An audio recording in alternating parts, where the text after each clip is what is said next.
وَلْتَكُن مِّنكُمْ أُمَّةٌ يَدْعُونَ إِلَى الْخَيْرِ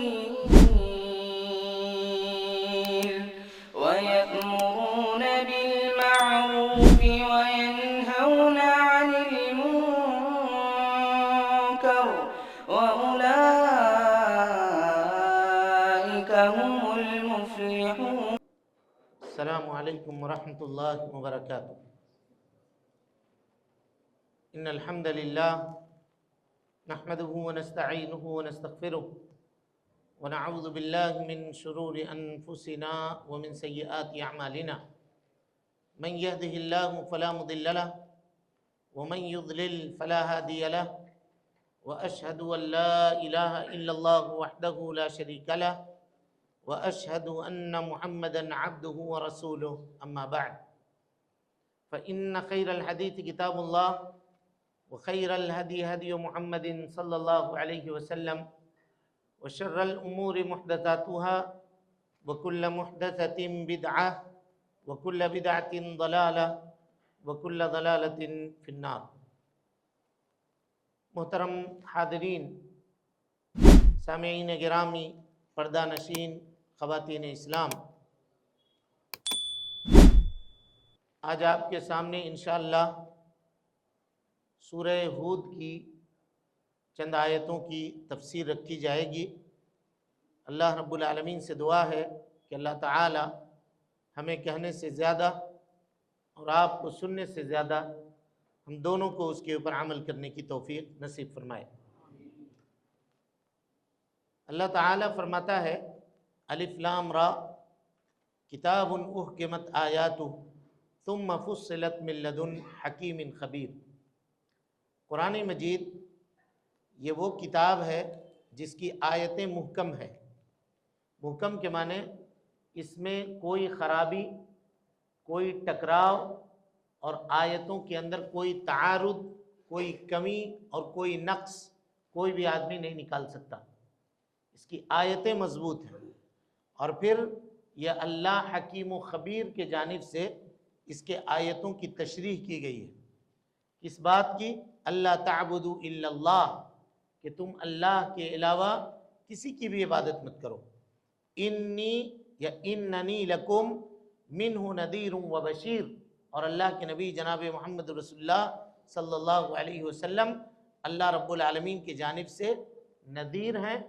نذیر کے معنی انکار اور بدعملی کے برے نتائج سے آگاہ کرنے والے ہیں، اور بشیر کے مطلب ایمان اور عمل صالح کے اچھے نتائج کی خوشخبری دینے والے ہیں۔ کون؟ اللہ کے نبی جناب محمد رسول اللہ صلی اللہ علیہ وسلم۔ اس کے بعد اگر آدمی دنیا میں روزی چاہتا ہے تو اللہ تعالیٰ فرماتا ہے وَأَنِ اسْتَغْفِرُوا رَبَّكُمْ، اپنے رب سے اپنے گناہوں کی مغفرت طلب کرو، گناہوں کی معافی مانگو، اور پھر اس کے سامنے توبہ کرو۔ کیا معنی ہوا؟ گناہوں کی مغفرت کرنا، مانگنا، اور توبہ کرنا، دونوں میں کوئی فرق ہے؟ کیا فرق ہے؟ توبہ کے معنی ہوتا ہے رجوع کرنا، پلٹنا، اور جس گناہ کو انسان نے کیا ہے اس کے اوپر ندامت کے آنسو بہانا، اور آئندہ کبھی نہ کرنے کا عزم مصمم کرنا، اس کو کیا کہتے ہیں؟ توبہ۔ اور استغفار کہتے ہیں اللہ رب العالمین سے طلب کرنا کہ اللہ رب العالمین اس گناہ کو تو کیا کر دے؟ معاف کر دے، اس گناہ کو ختم کر دے، اس گناہ کو مٹا دے۔ اللہ تعالیٰ کہتا ہے کہ تم توبہ کرو، استغفار کرو، یمتعکم متاعا حسنا الی اجل مسمى، اللہ رب العالمین تم کو دنیا کی زندگی میں اچھی زندگی دے گا ایک مقررہ مدت تک۔ ظاہر ہے جب تک جس کی زندگی دنیا میں مقرر ہوگی، جتنی مدت تک، اتنی مدت تک اللہ تعالیٰ اس کی زندگی کیا کرے گا؟ اچھی کر دے گا۔ اور کہا وَيُؤْتِ كُلَّ ذِي فَضْلٍ فَضْلَهُ، ہر فضل والے کو اللہ رب العالمین فضل سے نوازے گا، یعنی اچھا عمل کرنے والے کا بدلہ اللہ رب العالمین دنیا میں اچھا دے گا۔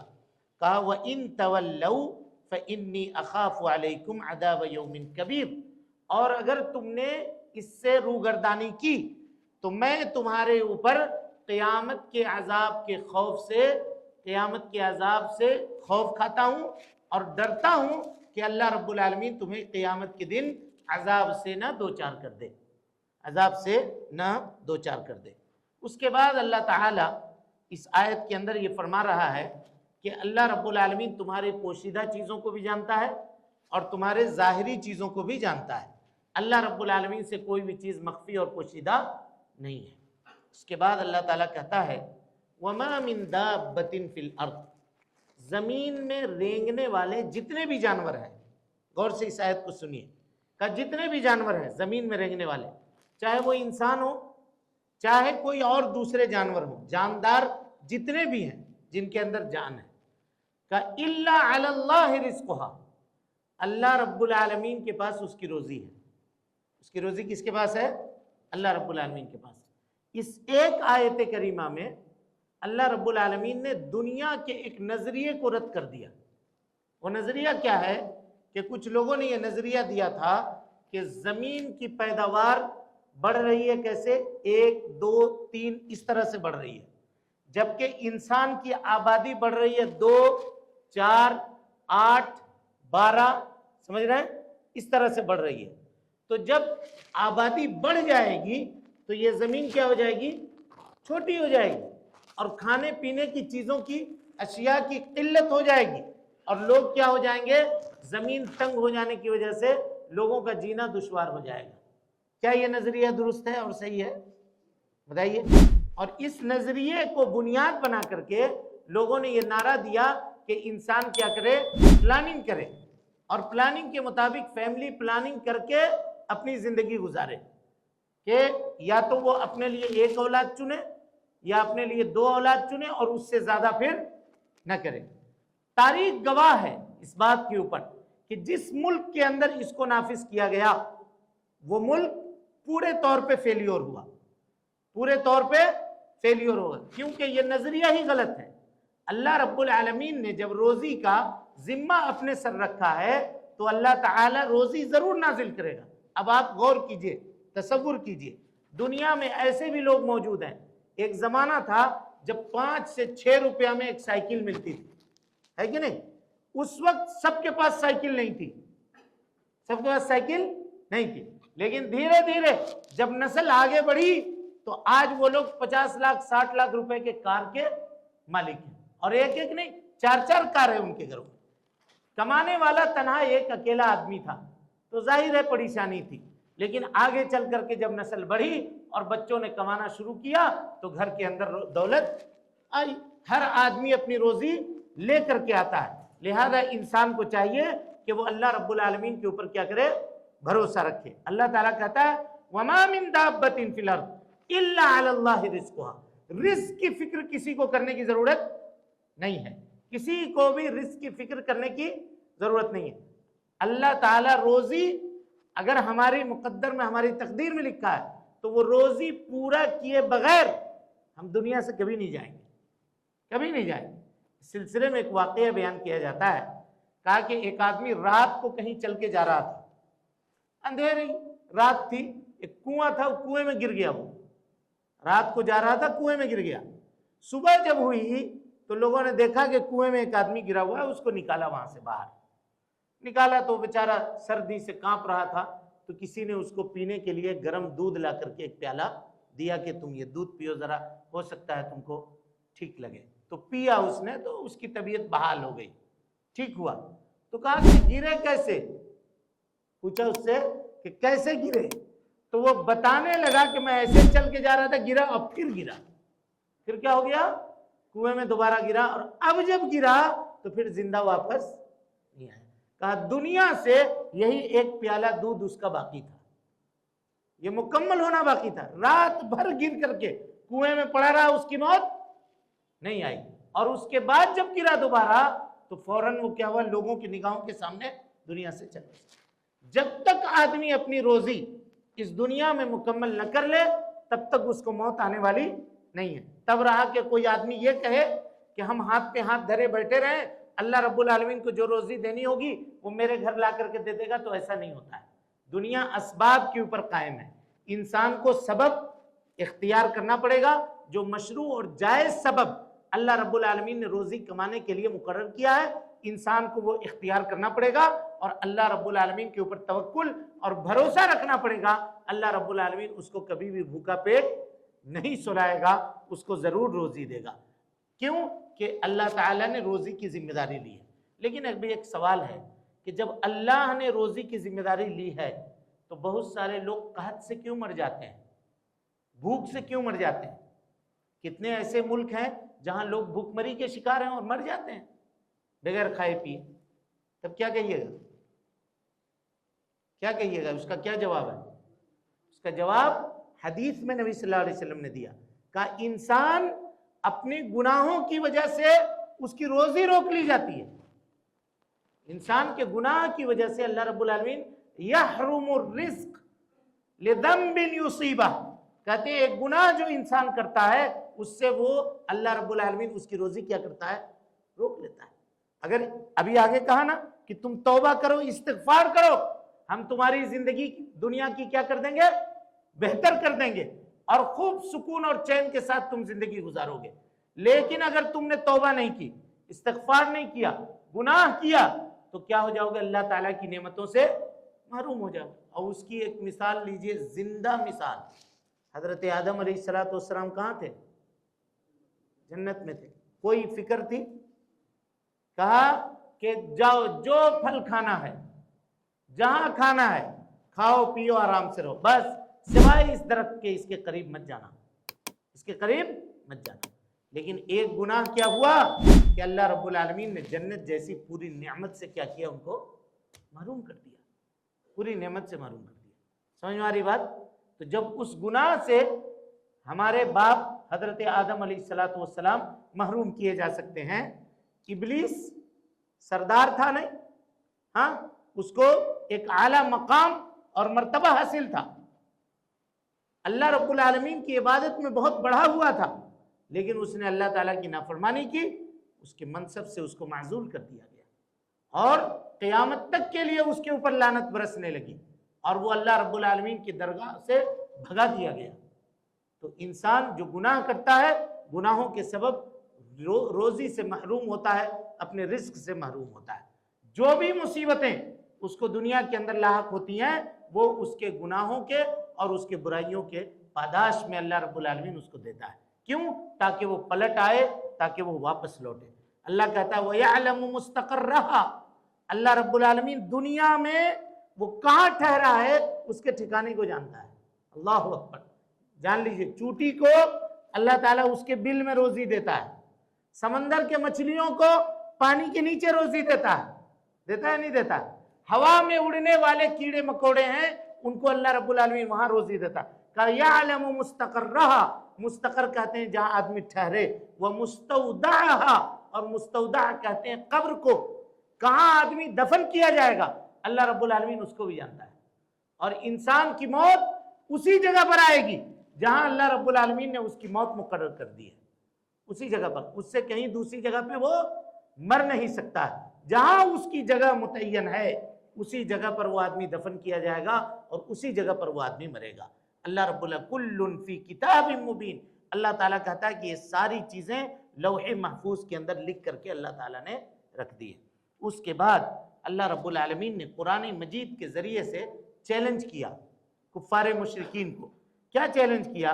یہ دیکھیے، اس سے قبل حضرت نوح علیہ السلام کے واقعے کو بیان کیا گیا۔ کیوں کہ اللہ کے نبی صلی اللہ علیہ وسلم نے جب دعوت دی تو کفار مشرکین نے کیا کہا؟ یہی کہا کہ آپ کیوں اتنا دعوت ہم کو کیوں بتا رہے ہیں؟ آپ یہ کہہ رہے ہیں نا کہ ہم آپ کی بات نہیں مانیں گے تو عذاب آئے گا، تو اللہ کا عذاب لائیے نا، لائیے اللہ کا عذاب۔ فَأَمْطِرْ عَلَيْنَا حِجَارَةً مِّنَ السَّمَاءِ، اللہ سے یہ دعا کیجئے نا کہ اللہ ہمارے اوپر پتھروں سے بارش برسا دے، ہم آپ کے اوپر ایمان نہیں لا رہے ہیں، آپ اگر سچے ہیں تو اللہ تعالیٰ نے ان کو حضرت نوح علیہ السلام کا واقعہ بتلایا قرآن مجید کے اندر۔ کہا دیکھو عذاب کی جلدی مت کرو۔ حضرت نوح علیہ السلام نے جب دعوت دی تو ان کے قوم کے لوگوں نے بھی جلدی مچائی، کہا یا نوح قد جادلتنا فاکثرت جدالنا، بہت زیادہ جھگڑا کیا تم نے ہم سے، فأتنا بما تعدنا ان کنت من الصادقین، جو عذاب تم وعدہ کر رہے ہو وہ عذاب لے کر کے آؤ، لے کر کے آؤ عذاب۔ اللہ اکبر۔ اب اللہ رب العالمین نے حضرت نوح علیہ السلام سے کہہ دیا کہ اے نوح، آپ کے قوم کے جتنے لوگ ایمان لا چکے اب اس کے علاوہ کوئی ایمان لانے والے نہیں ہیں۔ اب ایک کشتی آپ تیار کیجئے اور اس کشتی کے اوپر خود سوار ہوئیے اور اپنے ایمان لانے والے جو ساتھی ہیں ان کو سوار کیجئے۔ وہ کل 40 لوگ تھے۔ کتنے لوگ تھے؟ 40 لوگ، جس میں حضرت نوح علیہ السلام کی اہلیہ بھی نہیں تھی اور حضرت نوح علیہ السلام کا ایک بیٹا بھی اس پہ نہیں تھا۔ ان کو آپ نے سوار کیا۔ 3 منزلہ کشتی تھی، 3 منزلہ کشتی تھی۔ ایک میں جانوروں کو رکھا، ایک میں پرندوں کو رکھا اور ایک میں انسان رہے۔ اور اس کے بعد اللہ رب العالمین کا عذاب آیا۔ اللہ تعالیٰ کہتا ہے حتی اذا جاء امرنا وفارت التنور، جب اللہ کا حکم آ گیا تو زمین نے چشمہ ابالنا شروع کر دیا اور آسمان سے بھی موسلا دھار بارش ہوا، یہاں تک کہ کہتے ہیں 6 مہینے تک لگاتار بارش ہوتی رہی، اور اتنی بارش کہ سارا کچھ یہاں سے لے کے وہاں تک ڈوب گیا اور کچھ بھی باقی نہیں رہا۔ یہیں سے یہ کہا جاتا ہے کہ حضرت نوح علیہ السلام کیا ہیں؟ آدم بولیے ثانی ہیں، ہے کہ نہیں؟ آدم ثانی۔ لیکن یہ نظریہ درست نہیں ہے۔ یہ کہنا کہ حضرت نوح علیہ السلام آدم ثانی ہے، یہ نظریہ درست نہیں ہے، کیونکہ حضرت نوح کے ہی نسل سے معاملہ نہیں چلا ہے، بلکہ اللہ نے کیا کہا؟ ذریۃ من حملنا مع نوح، ہم نے نوح کے ساتھ جن لوگوں کو سوار کیا تھا یہ ان کی ذریت ہے۔ یعنی صرف حضرت نوح کی ذریت نہیں ہے، بلکہ وہ سارے ایماندار جو حضرت نوح علیہ السلام کے ساتھ کشتی میں سوار ہوئے تھے، بعد میں یہ ذریت ان سے چلی ہے۔ سمجھ رہے ہیں بات کو؟ ان سے یہ ذریت چلی ہے۔ بہرحال تو اللہ تعالی نے جب یہ آیتیں نازل کی نا تو کفار و مشرکین نے پھر کہنا شروع کیا کہ یہ تو پھر ایک اور نئی کہانی لے آئے، تو پھر ایک اور کہانی لے کر کے چلے آئے۔ تب اللہ تعالیٰ نے ان کو چیلنج کیا اور بلایا کہ اے اللہ کے نبی صلی اللہ علیہ وسلم، یہ کہہ رہے ہیں کہ قرآن مجید کہانی ہے، بلائیے ان کو اور کہیے تم یہ کہہ رہے ہو کہ میں نے یہ کتاب گڑھ لی ہے، قُلْ فَأْتُوا بِعَشْرِ سُوَرٍ مِثْلِهِ، اس جیسی 10 صورتیں بنا کے لا کے تم پیش کرو، 10 صورتیں بنا کر کے لا کے پیش کرو، اور اللہ کے علاوہ جن کو تم مددگار بنانا چاہتے ہو بنا لو اور لا کر کے یہ قرآن پیش کرو۔ فَإِن لَمْ يَسْتَجِيبُوا لَكَ، اور اگر مشرکین آپ کا یہ چیلنج قبول نہیں کر رہے ہیں، فَاعْلَمُوا، تو آپ یہ جان لیجئے، انما انزل بعلم اللہ وان لا الہ الا ہو، ان سے کہہ دیجئے کہ یہ قرآن اللہ رب العالمین کی جانب سے نازل کردہ کتاب ہے جس کے علاوہ کوئی معبود برحق نہیں ہے۔ فہل انتم مسلمون، کیا تم اللہ رب العالمین کے لیے تابع فرمان ہونے والے ہو، اس کے اوپر ایمان لانے والے ہو؟ ایک تو تم کہہ رہے ہو کہ یہ کہانی ہے، اور جب کہانی ہے تو تم بناؤ نا اس جیسی کہانی لا کر کے پیش کرو، اور اگر اس جیسی کہانی لا کر کے نہیں پیش کر سکتے تمہارے کہنے کے مطابق تو پھر یہ جان لو کہ یہ اللہ رب العالمین کی جانب سے نازل کردہ کتاب ہے۔ سمجھ رہے ہیں؟ اب قیامت تک کوئی آدمی قرآن مجید کے اس چیلنج کو قبول کرے، اللہ رب العالمین نے یہ اوپن چیلنج رکھا ہے کہ لا کر کے دے دے، کوئی اس جیسی کتاب اور اس جیسی صورت بنا کر کے لا کے پیش کرے، کوئی بھی پیش نہیں کر سکتا۔ اس کے بعد اللہ رب العالمین نے حضرت نوح کے واقعے کو بیان کرنے کے بعد حضرت ہود علیہ السلام کے واقعے کو بیان کیا، اور اس کے بعد حضرت صالح علیہ السلام کے واقعے کو بیان کیا، اور اس کے بعد حضرت شعیب علیہ السلام کے واقعے کو بیان کیا۔ ان تینوں واقعے کو تفصیل کے ساتھ اللہ رب العالمین نے یہاں بیان کیا ہے، اور حضرت ہود کے واقعے کو قدر تفصیل سے بتایا ہے، اور اسی مناسبت سے اس سورہ کا نام کیا ہے؟ سورۃ الہود۔ اور عذاب کا اتنا سخت تذکرہ ہے اس آیت میں کہ اللہ کے نبی جناب محمد رسول اللہ صلی اللہ علیہ وسلم، حضرت انس ابن مالک رضی اللہ تعالیٰ عنہ راوی حدیث ہے، کہتے ہیں کہ نبی صلی اللہ علیہ وسلم کے داڑھی کے چند بال سفید نظر آنے لگے، یہ کن پٹی میں کچھ بال سفید نظر آنے لگے، تو لوگوں نے کہا شیبت یا رسول اللہ کے نبی صلی اللہ علیہ وسلم لگتا ہے اب آپ بوڑھے ہو گئے۔ کیا کہا؟ لگتا ہے آپ بوڑھے ہو گئے۔ تو نبی صلی اللہ علیہ وسلم نے کہا شیبتنی ہود و اخواتها، ہود اور اس جیسی، یعنی سورہ ہود اور اس جیسی آیتوں نے مجھ کو بوڑھا کر دیا ہے، اس جیسی آیتوں نے مجھ کو بوڑھا کر دیا۔ ان تمام آیتوں کے اس صورت کے اندر اللہ رب العالمین کے عذاب کا جو تذکرہ ہے، اگر آدمی اس کو صحیح دل سے پڑھ لے اور صحیح طریقے سے اس کو سمجھ کر کے پڑھ لے اور اس کو سن لے، تو یقین مانیے کہ وہ انسان کیا ہوگا، وہ انسان اللہ رب العالمین کی نافرمانی سے کما حقہ بچنے کی کوشش کرے گا۔ دیکھیے چند جھلکیاں ہم آپ کے سامنے رکھتے ہیں۔ اللہ تعالیٰ فرماتا ہے وَإِلَىٰ عَادٍ أَخَاهُمْ هُودًا، قوم عاد کی طرف اللہ رب العالمین نے حضرت ہود علیہ السلام کو بھیجا۔ کام کیا تھا؟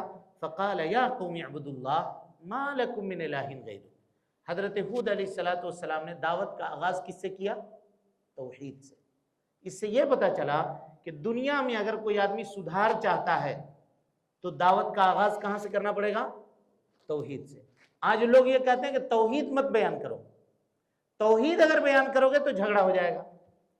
توحید کے علاوہ جو بیان کرنا بیان کرو، اخلاق بیان کرو، حقوق والدین پہ تقریر کرو، نماز کی اہمیت بتاؤ، یہ چیزیں بتاؤ، توحید مت بیان کرو، رد مت کرو کسی کے اوپر۔ کہتے ہیں اپنا مسلک چھوڑو نہیں اور دوسرے کے مسلک کو چھیڑو نہیں، اپنا مسلک چھوڑو نہیں اور دوسرے کے مسلک کو چھیڑو نہیں۔ دیکھیے امر بالمعروف اور نہی عن المنکر، اگر بھلائی کا حکم دینا ہے تو ساتھ میں برائی سے روکنا بھی ہے۔ اگر کوئی آدمی صرف یہ کہے گا کہ خالی میٹھا میٹھا بولو اور کڑوا نہ بولو، رد نہ کرو لوگوں کے اوپر، تو پھر اللہ رب العالمین نے یہ کام کیوں کیا؟ ہاں یہ کام کیوں؟ برائی کو برا سمجھنا صرف کافی نہیں ہے، بلکہ اس کو زبان سے برا بولنا بھی ہے۔ اگر آدمی نہ بولے گا تو وہ آدمی برائی کو برا سمجھنے والا نہیں ہے۔ سمجھ میں آ رہی بات؟ جی۔ تو حضرت نوح علیہ السلام نے دعوت کا آغاز کیا، کیا کہا کہ یا قوم اعبدوا اللہ، اے میرے قوم کے لوگوں صرف اللہ کی عبادت کرو، ما لکم من الہ غیرہ، اللہ کے علاوہ کوئی معبود برحق نہیں ہے، ان انتم الا مفترون، تم کو کسی نے بہکا دیا ہے، کہاں تم جا رہے ہو؟ اور اے میرے قوم کے لوگوں میں تم سے کوئی اجر کا سوال نہیں کر رہا ہوں، اجر تو میرا اللہ رب العالمین کے پاس ہے، کیا تمہیں عقل نہیں ہے؟ عقل پکڑو، نصیحت حاصل کرو۔ اور اس کے بعد کیا کہا دیکھیے، کہا یا قوم استغفروا ربکم، اے میرے قوم کے لوگوں اپنے رب سے مغفرت طلب کرو، اپنے رب سے کیا کرو؟ مغفرت طلب کرو۔ یہاں بھی پیری اور مریدی کے سلسلے کے اوپر رد ہے۔ کیسے رد ہے؟ کہ لوگ کہتے ہیں کہ ہم کیسے اللہ سے مغفرت کریں گے، اللہ تعالیٰ کہ تک ہماری بات تو پہنچی گی ہی نہیں، ہم کسی پیر کو لے کر کے تب نہ اس کے سامنے توبہ کریں گے اور وہاں جا کر کے مغفرت کریں گے۔ بتائیے حضرت ہود علیہ السلام نے اپنے قوم کو جو مغفرت کرنے کا حکم دیا تو اس وقت ان کا پیر کون تھا؟ کون تھا؟ اور اس سے یہ بھی پتا چلا کہ جس طرح اللہ تعالیٰ نیک لوگوں کی سنتا ہے اسی طرح اللہ تعالیٰ برے لوگوں کی بھی سنتا ہے، سب کے دعاؤں کو سنتا ہے اللہ رب العالمین۔ کوئی آدمی پکارے تو صحیح، کسی واسطے کی ضرورت اللہ رب العالمین کو نہیں ہے، کسی میڈیٹر کی ضرورت نہیں ہے، کسی درمیانے کی ضرورت نہیں ہے۔ اللہ رب العالمین کو انسان پکارے، اللہ رب العالمین اس کے پکار کو سننے کے اوپر قادر ہے، بغیر کسی واسطے کے، بغیر کسی میڈیٹر کے۔ کہا یا قوم استغفروا ربکم ثم توبوا الیہ، اللہ سے استغفار کرو، توبہ کرو، یرسل السماء علیکم مدرارا، یہ جو قحط سالی تمہارے اوپر ہے اللہ اس قحط سالی کو کیا کرے گا؟ ختم کر دے گا، آسمان سے خوب بارش برسے گی، وَيَزِدْكُمْ قُوَّةً إِلَىٰ قُوَّتِكُمْ، تمہاری قوت کو اللہ تعالیٰ بڑھا دے گا، وَلَا تَتَوَلَّوْا مُجْرِمِينَ، تم مجرم مت بنو، ظلم کے اوپر اور جرم کے اوپر جمنے والے نہ مت بنو، بلکہ اللہ رب العالمین کے سامنے توبہ اور استغفار کرو۔ قوم کے لوگوں نے کیا جواب دیا؟ کہا کہ اے ہود تم کیا کہتے ہو؟